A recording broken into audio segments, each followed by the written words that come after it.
하나님께서 우리가 구하기를 원하시고 구하는 자에게는 구하는 대로 주시는 게 아니라 뭐예요? 가장 좋은 것을 주신다. 그런데 그 가장 좋으신 분이 누구죠? 성령님이었다. 그리고 그것은 우리가 구하는 것과는 비교할 수 없는 영광스러운 선물이라는 것을 우리가 알았을 것입니다. 중요한 것은 우리에게 주신 그 성령님을 우리가 어떻게 대하느냐, 그분과 어떤 관계 속에 있느냐가 그 성령님이 내게 주고자 하는 모든 것이 실효적으로 이루어지는가 아니면 무효되는가, 그것을 결정한다는 거예요. 그래서 오늘 우리가 함께 지금 나눌 말씀은 성령을 따라 행하라는 것입니다. 다시 말해서 내 안에 임재해 계신 성령님을 우리가 어떻게 귀하게 대할 것인가, 그리고 그것이 얼마나 우리에게 복된 일인가, 그 진리에 대해서 한번 말씀을 나누려고 합니다. 첫 번째, 우리 안에서 성령님께서 얼마나 놀라운 은혜를 주시고 우리가 어떻게 대해야 되는가의 첫 번째 중요한 주제는 선택의 기회입니다. 성령님께서 우리에게 들어오셔서 우리에게는 예전에 없었던 자유인의 선택권이 주어집니다. 선택할 수 있는 능력이 주어진 거죠. 이것은 성령을 따라 행할 수 있는 새로운 능력입니다. 자, 16절 말씀을 같이 읽어보겠습니다. 16절입니다. 내가 이르노니 너희는 성령을 따라 행하라. 그리하면 육체의 욕심을 이루지 아니하리라. 여러분, 우리 안에 이제 들어오신 성령님은 대단히 인격적이신 분입니다. 왜냐하면 오늘 본문에 성령을 따라 뭐 하고요? 행하라. 성령을 따라 행하라 라고 말씀하십니다. 내 안에 내주하시는 성령님은 내 마음에 감동을 주시고 깨닫게 하시지 절대로 강압하지 않습니다. 내 의지를 꺾어가지고 내가 싫어하는데도 강요하시지 않습니다. 폭군이 아니고 독재자가 아닙니다. 뭐라 그래요? 성령을 따라 행하라 이렇게 말씀하셔요. 이것은 명령이죠. 이것은 명령에 순종할 수도 있고 안 할 수도 있고 우리가 선택할 수 있는 자유가 주어진 겁니다. 이것은 프로그램화되어 있는 어떤 시스템이 아니고 인격적으로 반응을 기대하고 있는 그런 모습이죠. 여러분, 우리 같은 피조물들에게 성령의 뜻을 따라서 행할 수도 있고 거절할 수 있는 선택권을 주신 것은 그 성령님이 얼마나 인품이 고결한 분인가를 잘 드러내고 있죠. 여러분, 우리들은요 성령을 따라서 그 크신 영을 따라서 행할 수도 있고 우리 같은 피조물이 벌레 같은 인간들이 그 거룩하신 성령님을 거절하고 내가 원하는 대로 행할 수도 있다는 거예요.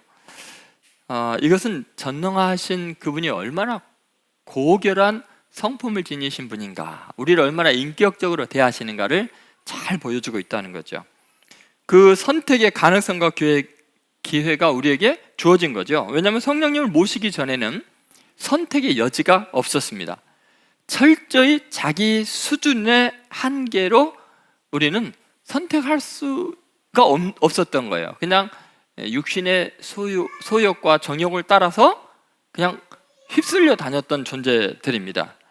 여러분, 그렇게 내 속에 있는 육신의 혈기나 감정이나 정욕이 한번 발동이 되면 그것을 거절할 수 있는 능력이 인간에게는 없어요. 참 신기한 현상입니다. 그래서 성령님을 우리는 받는 순간 그것을 거절하고 오히려 육신의 소욕을 따르지 않고 성령을 따를 수 있는 선택권이 비로소 주어진 겁니다. 여러분, 그래서 우리들의 이제 뉴스를 가만히 보면 대부분의 유명한 사람들이 이 육체의 욕심에는 거의 선택권이 없다는 것을, 정말 철저한 노예에 불과했다는 것을 알게 되죠. 결국 다 무너져 내립니다.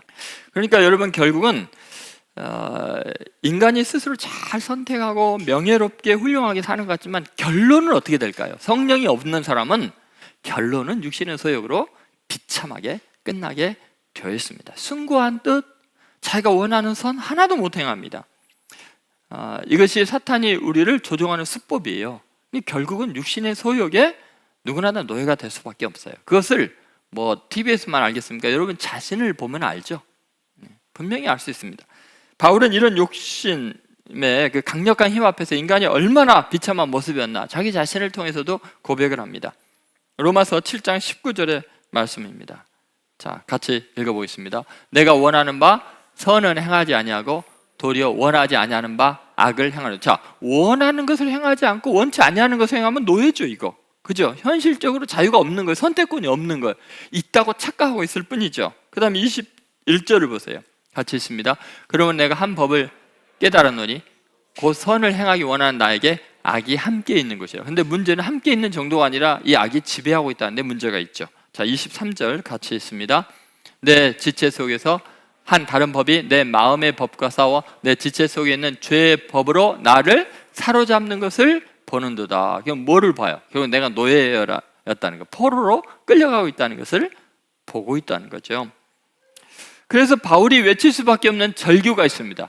7장 24절에, 로마서 7장 24절에 이렇게 외치죠. 같이 있습니다. 오호라 나는 공고한 사람이로다. 이 사망의 몸에서 누가 나를 건져내랴. 결국은 이렇게 고백하는 거예요. 그렇게 율법을 주장하고 하나님의 뜻대로 살겠다고 했던 그 사람이 결론이 뭐예요? 아, 나는 형편없는 인간이구나. 그리고 이 사망의 몸에서 누가 나를 끌어내라. 난 자유가 없다는 거예요. 빠져나갈 힘이 없다는 거예요. 선택권이 없었다는 거예요. 그런데 성령님이 우리 안에 내주하시면서 우리는 신기하게도 육체의 소욕을 제어할 수 있는 강력한 힘을 얻게 된 거예요. 그러니까 성령을 따라 행하라라는 건 뭐예요? 행할 수 있으니까 명령하죠. 행할 능력이 없는데 행하라라고 말하겠어요?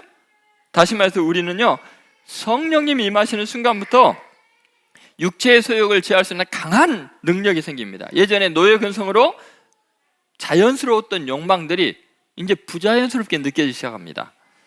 여러분, 우리가 거룩하신 성령님의 소욕을 따라 살아가느냐 아니면 육체의 소욕을 따라가느냐, 이것은 이제는 선택할 수 있는 자유가 우리에게 주어진 거예요. 이게 얼마나 큰 은혜인지 모릅니다. 그래서 여러분 예수님 믿습니까? 성령님이 여러분의 내주하신 걸 믿습니까? 그러면 속지 마세요. 여러분은 얼마든지 육체의 정욕을 컨트롤할 수 있습니다. 왜요? 뭐만 하면 돼요? 성령의 감동을 따라가면 돼요. 그것을 선택하면 자유인으로서 완전한 기적이 일어납니다. 여러분, 최고의 선택을 하심으로 남은 생애가 정말 위대해지기를 주의 이름으로 축원드립니다. 두 번째, 갈등의 생성이에요. 여러분, 내가 원하는 것과 성령이 원하는 것의 충돌이 우리 속에 이제 진행이 된다는 겁니다. 자, 17절 말씀 같이 읽겠습니다. 17절입니다. 육체의 소욕은 성령을 거스리고 성령은 육체를 거스리나니 이 둘이 서로 대적함으로 너희가 원하는 것을 하지 못하게 하려 함이니라. 여러분, 성령님께서 우리 안에 거하실 때 우리에게 일어나는 급작스러운 현상은 놀랍게도 갈등의 시작이라는 거예요. 여러분, 우리가 예수님을 영접하고 성령님이 내 안에 임재하셨을 때 일어나는 현상이 평안이겠죠? 번영이겠죠? 천만의 말씀입니다. 이제 갈등의 시작입니다. 그 전에는 아무렇지도 않았던 일들이 불편해지기 시작합니다. 예전에는 자연스럽게 죄 짓고 남들도 다 그렇게 사니까 나도 더 열심히 살고 그랬던 것들이 이제 더럽게 느껴지기 시작하고요, 부담스럽게 느껴지기 시작합니다. 왜요? 내 안에 누가 계시니까요? 성령님의 소욕이 있으니까, 거룩한 영이 거하니까 예전에는 아무렇지도 않고 당연했던 것들이 이제는 저러면 안 되지. 마음의 갈등이 일어나기 시작한 거예요. 여러분 생각해 보십시오. 우리들은 성령님을 모시면 내가 원하는 것을 그분의 능력으로 이룰 수 있다는 착각을 합니다. 여러분, 이것이 얼마나 큰 착각이냐면요, 성령의 은사를 받아서 내가 꿈꾸는 것을 이룰 수 있다는 것은 내 원하는 것이 선하고 내 생각이 바르고 완전하다는 착각 속에 있는데, 성경은 그런 이야기 하지 않습니다. 인간은요, 처음부터 끝까지 원하는 것이 악입니다. 더러움입니다. 죄악입니다. 여러분이 아무리 예의 범절로 자기를 가리고 종교인의 거룩한 행세를 할지라도 우리 속에 더럽고 추악한 것이 가득한 것이 인간인데, 그것은 예외가 없습니다. 어떤 사람도 마찬가지입니다. 우리는 전적으로 타락했다는 것을 믿습니다. 의인은 없나니 하나도 없도다. 하나님 인생을 굽어 살피신 적 한 명도 의인이 없다는 거예요. 여러분, 이거 믿냐 그러니까 왜 아멘을 안 하십니까? 한 명은 아니라고, 나는 그래도 의인이라고 생각하십니까? 여러분, 우리가 전적으로 타락했다는 것은 내가 원하는 것이 가장 합리적이고 바른 판단인 것 같아도 내게 가장 해하게 되는 것을 원하고 있다. 여러분, 몸이 병들면요, 몸에 해로운 것을 좋아하게 돼요. 그렇죠? 건강한 사람은요, 몸에 안 좋은 것들이 들어오면 싫어해요. 근데 꼭 병이 들면 몸에 안 좋은 것을 원하게 돼요. 성령님께서 우리 안에 거하기 시작하면서 우리들이 원하는 것들이, 그동안 내가 그렇게 바라는 것들이 얼마나 허무했던 것이고 더러웠던 것이고 추악했던 것인지를 깨닫기 시작하니까요, 불편해집니다. 자꾸 이 마음에 이제 갈등이 생깁니다. 그래서 오늘 본문에 분명히 이 갈등을 첨예하게 묘사를 하는데 전쟁터로 묘사하죠. 다시 한번 17절을 다시 한번 보십시오. 같이 읽겠습니다. 육체의 소욕은 성령을 거스리고 성령은 육체를 거스리나니 이 둘이 서로 대적함으로 너희가 원하는 것을 하지 못하게 하려 함이니라. 여기 보면 육체의 소욕은 성령을 뭐 한다고요? 거스린다. 지금 이게 충돌이 일어나고 있다는 거죠. 다 성령은 육체를 거스리나니, 이 둘이 서로 뭐 한다고요? 대적한다. 뭐 하는 거예요? 서로 막 싸우다는 거예요. 우리 마음이 뭐가 된다는 거예요? 전쟁터가 된다는 거예요.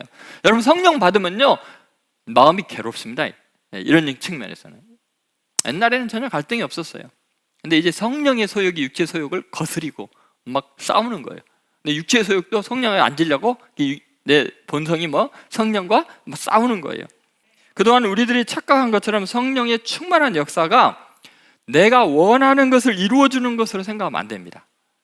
여러분, 알라딘의 요술 램프인 지니가 나와서 주인님, 무엇을 해드리기를 원하십니까? 이게 인간들이 원하는 성령의 모습입니다. 천만의 말씀입니다. 성경에 나와 있는 성령님은 뭐라 그래요? 우리가 원하는 것을 못하게 하려고 나오셨다는 거예요. 성령님은 내 안에서 뭐라 그러세요? 너 죽어라. 너 죽어야 된다. 자아가 죽어야 된다. 여러분, 세상은 우리들이 원하는 자아 실현을 성공이라고 하는데 성령님은 내 자아가 죽어야 성공이라고 합니다. 하나님의 뜻이 이루어져야 된다고 합니다. 하나님의 거룩한 뜻 때문에 내 뜻이 내려지는 순간 그게 성령 충만이고 그것이 성공이고 그게 위대해지는 길이라고 말합니다. 여러분, 생각해 보세요. 성령님은 우리를 괴롭히려고 온 게 아니라 죽이려고 오셨습니다. 여러분, 성령님은 우리의 잔 가지들을 자르려고 온 게 아니라 우리를 뿌리채 뽑으려고 오셨습니다. 내 자아를 송두리째 뽑아서 새로운 자아, 성령의 자아를 주시려고 오신 거죠. 여러분, 이것은 성경의 일관된 주장이기 때문에요, 피해 갈 수가 없습니다. 여러분의 자아가 죽기 전까지는 이 전쟁이 안 끝나요. 여러분은 자아가 살아있는 만큼 비참한 삶을, 그 고통스러운 삶을 살아야 돼요. 근데 여러분, 이게 되나요? 잘? 자아가 죽어지나요? 여러분, 제일 잘 부활하는 게 자아입니다. 여러분, 부활에 대해서, 부활이 있습니까? 그냥 여러분의 자신의 자아를 보면 부활이 진짜 있나 보다. 여러분, 잡초를 뽑아보세요. 뽑는 순간 뒤에서 나고 있습니다. 벌써. 자아가 그렇습니다. 여러분, 이것이 얼마나 심각하냐? 우리는 날마다 죽여야 돼요. 그래서 영화 중에 예전에 그런 게, 날마다 죽는 여자인가? 고린도전서 15장 31절에 보면 이런 말씀이 있습니다. 사도 바울이 이걸 경험한 거죠. 같이 있습니다. 형제들아, 내가 그리스도 예수 우리 주 안에서 가진 바 너희에 대한 나의 자랑을 두고 단언하니 나는 날마다 죽노라. 뭐라고요? 나는 날마다 죽노라. 날마다 자아의 싸움에서 이기고 있다는 말이, 이 말은 성령님이 내 안에서 이기고 있다는. 그래서 자랑하는 게 뭐냐? 내 자아가 죽는 것을 자랑한다. 날마다 죽노라. 여러분, 이것은 예수님의 말씀의 아주 핵심적인 본질입니다. 예수님의 제자도에, 예수님을 따르고 믿는 사람들에게 요구하시는 예수님의 명확한 것은 뭐냐? 너의 뜻을 이루어라가 아니라 너 죽어라는 겁니다. 그래야 너 산다라는 거예요. 이것은 피할 방법이 없습니다. 여러분, 그동안 너무나 많은 강당에서 외치는 말이 자아를 살리는 말이었고 성공을 이루고 대단한 존재가 되라고 이야기하는데 천만의 말씀이에요. 그런 거 없어요. 그냥 완전히 뿌리째 뽑아서 너 죽어야 된다, 이거죠. 누가복음 9장 23절 24절 보십시오. 예수님의 말씀입니다. 또 무리에게 이르시되 아무든지 나를 따라오려든 자기를 부인하고 날마다 제 십자가를 지고 나를 따를 것이니라. 누구든지 제 목숨을 구원하고자 하면 잃을 것이요 누구든지 나를 위하여 제 목숨을 잃으면 구원하리라. 뭐라고 했어요? 제 목숨을 뭐요? 잃으면 구원하리라. 자아가 살아있으면 구원 받아요? 못 받아요. 죽어야 돼요. 그러니까 여러분, 예수 믿는 것이 내가 원하는 것을 더 잘 이루는 거라고 착각하면 큰 오산입니다. 완전히 내 자아가, 내 욕망이 내가 세상에서 성공하고 싶고 유명해지고 싶고 인정받고 싶은 것들이 완전히 뽑혀나가고 자아가 죽어야 됩니다. 그래야 내 안에 진정한 성령 충만한 자아가 새롭게 탄생할 수 있기 때문에 그렇습니다. 여러분, 이것이 얼마나 중요한 이야기인지 모릅니다. 다시 한번 우리 자신이 어느 정도까지 지금 승패가 나 있는가, 내 자아가 펄펄 살아있나, 아니면 성령님께서 내 안에서 역동적으로 역사하시는가. 성령 충만한 사람들 되시기를 주의 이름으로 소망합니다. 세 번째, 영적 승화입니다. 영적 승화. 이것은 율법의 지배를 뛰어넘는 성령님에 대한 이야기입니다. 우리 안에 들어오셔서 성령님께서 이제 놀랍게 가장 큰 복을 주시는데요, 이것은 우리를 영적으로 승화해서 율법으로부터 자유케 해줍니다. 율법 아래에 있던 존재가 영적인 차원으로 거룩한 승화를 겪게 하는 거죠. 자, 갈라디아서 5장 18절 말씀입니다. 같이 읽겠습니다. 너희가 만일 성령이 인도하시는 바가 되면 율법 아래에 있지 아니하리라. 아멘. 여러분, 이제 육신의 소욕을 죽이고 성령의 인도함을 받으면 얼마나 놀라운 일이 일어나는가를 말씀하고 있죠. 그것은 율법의 지배를 벗어난다는 것입니다. 여러분, 이게 도대체 뭘 의미할까요? 율법의 지배를 벗어난다. 성령님의 인도함을 받는 삶이 얼마나 유익한가를 지금 보여주는 건데, 그것은 한마디로 율법을 완성하면서 영적인 승화를 이룬다는 거예요. 영화롭게 해주는 놀라운 역사가 있습니다. 자, 이것이 왜 중요하냐면요, 모든 인간들은 율법 아래에 놓여 있게 됩니다. 그런데 성령으로 충만하면요, 은혜 아래에 있게 됩니다. 율법의 자리에 은혜가 들어가게 되죠. 성령 인도를 받으면 율법적 자기의나 반대로 율법에 의한 정죄감으로부터 완전히 벗어나서 영적인 충만함과 영적인 자유를 누리게 됩니다. 율법 아래에 있다는 것은 두 가지 차원에서 결국 사망에 이르게 되는데, 인과응보의 속에 빠져들어서 절망하게 되거나, 내가 지은 죄 때문에 율법 아래에 있으면 내 지은 죄 때문에 절망하는 거예요. 또는 공로의식으로 가득 차서 열심히 사는 사람은 극도로 교만해져서 완전히 영적으로 저주를 받아 무너지게 됩니다. 율법을 열심히 지킨 사람도 율법 아래에서 교만의 영 때문에 망하게 됩니다. 자, 이것을 사도 바울은 명확하게 표현을 하고 있습니다. 자, 한번 로마서 7장 5절을 보시죠. 자, 같이 읽겠습니다. 우리가 육체에 있을 때는 율법으로 말미암는 죄의 정욕이 우리 지체 중에 역사하여 우리로 사망을 위하여 열매를 맺게 하였더니. 여러분, 놀랍게 우리가 육체에 있을 때는, 다시 말해 성령이 소욕을 따르는 육체의 소욕을 따르면 율법이 역사하기 시작합니다. 율법으로 말미암아 죄의 정욕이 우리 지체 중에서 역사한다. 네, 여러분, 이게 무슨 말이냐면요, 우리로 사망을 위하여 열매 맺게 한다는데, 이게 정말 놀라운 비밀입니다. 여러분, 그리스도인들이 이걸 지금 못 깨달아서 너무나 많이 속고 있는데요, 여러분, 율법을 지킴으로 구원을 얻을 수 있다는 생각, 결국은 자기 의가 쌓이게 됩니다. 교만이 강화되고 가장 치명적인 영적인 빈곤 상태에 빠져듭니다. 그렇게 되면 그 영적인 빈곤 상태를 가리기 위해서요, 반드시 남보다 낫다는 우월의식으로 더 열심히 율법을 행합니다. 더 열심히 경건생활을 합니다. 결국은 다른 사람들을 판단하고 정죄하게 됩니다.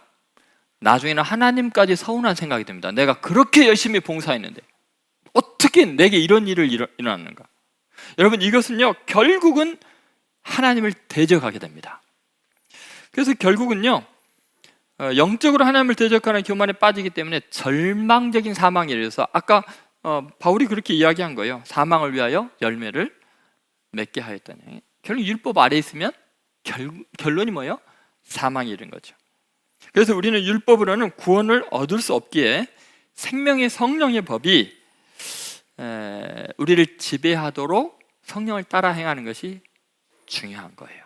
그러니까 율법 조항 때문에 행하는 게 아니라 성령의 감동을 따라 행하면은 그것은 율법의 조항을 초월해서 훨씬 더 거룩하고 사랑이 충만하고 완전한 선을 행하게 되는 거예요.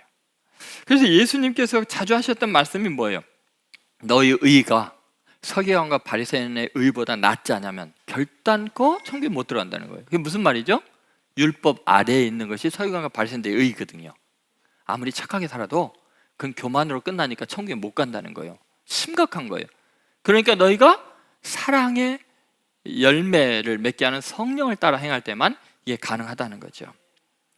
여러분, 그 로마서 8장 1절부터 4절에 이것을 명확하게 이야기하는데 먼저 1절 보시죠. 같이 있습니다. 그러므로 이제 그리스도 예수 안에 있는 자에게는 결코 정죄함이 없나니. 여러분, 결코 정죄함이 없다는 게 뭐예요? 율법 아래에 있으면 항상 정죄잖아요, 그죠? 정죄함이 없어요. 왜요? 자, 2절 보시면 이는 그리스도 예수 안에 있는 생명의 성령의 법이 죄와 사망의 법에서 너를 해방하였습니다. 여러분, 생명의 성령의 법이 죄와 사망의 법, 이 율법에서 우리를 어떻게 해요? 해방하고 있다. 성령만 따라 행하면, 성령을 따라 행하니까 자기 의가 있을 수가 없죠. 사랑이 충만하면서 모든 율법을 완성하는 놀라운 역사가 영적으로 일어나게 되는 거예요. 그 다음에 3절 보십시오.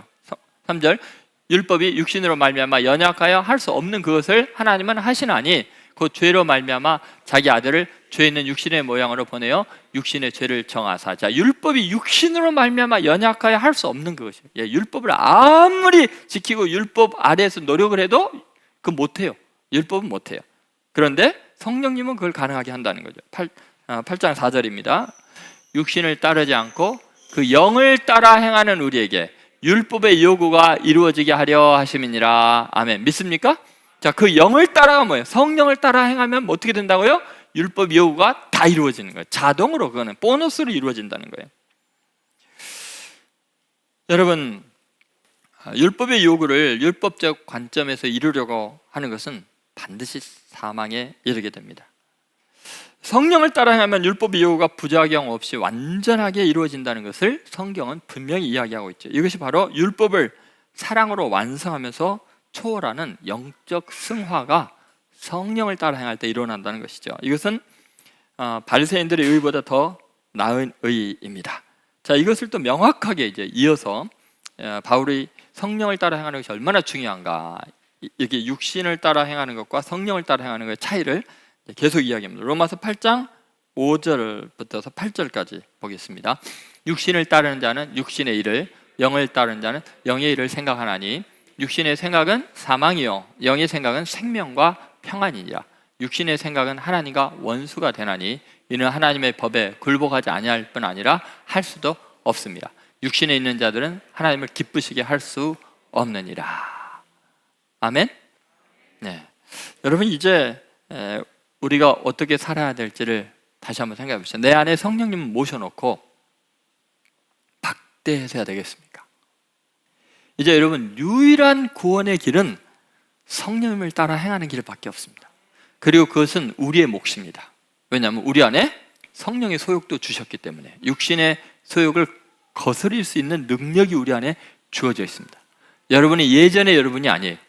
아주 강한 사람들입니다. 영적인 능력이 있는 사람들입니다. 그것은 성령을 선택할 수 있는 자유인의 권한이 있고, 그것은 하나님 앞에서 내가 고백하는 신앙의 모습이에요. 매일매일 이제 순간순간 전쟁터일 거예요. 거기서 매일매일 승리하시기 바랍니다. 성령님이 너무 기뻐하시기를 바랍니다. 매일 성령 충만한 성도들 되시기를 바랍니다. 철저하게 율법적인 자기 의를 내려놓지 않으면 성령을 따라 행할 수가 없어요. 여러분, 늘 은혜 가운데, 사랑 가운데 성령 충만한 성도들 되시기를 주의 이름으로 축원드립니다.